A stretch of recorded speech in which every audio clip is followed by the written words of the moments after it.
Hey guys, so today we are doing the pH indicator. So you guys will be getting 4 little containers with the liquid already in it.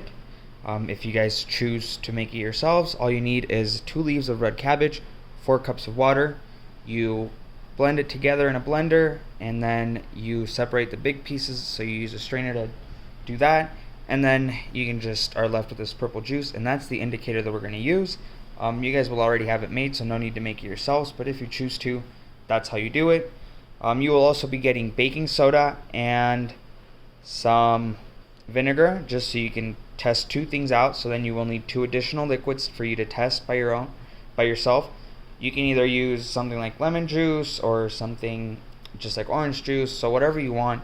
It all depends on what it is, and then it'll tell you whether it's acidic or basic. So vinegar is an acid, so if we add it, it turns like a red pink, so pink, right? And that tells you that it's an acid, right? So then if we were to add baking soda to the next,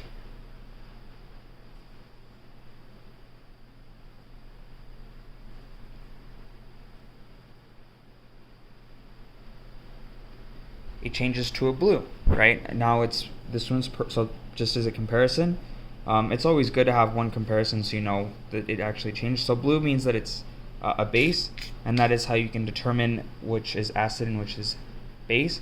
So you can just do that with different liquids, and that's pretty much it.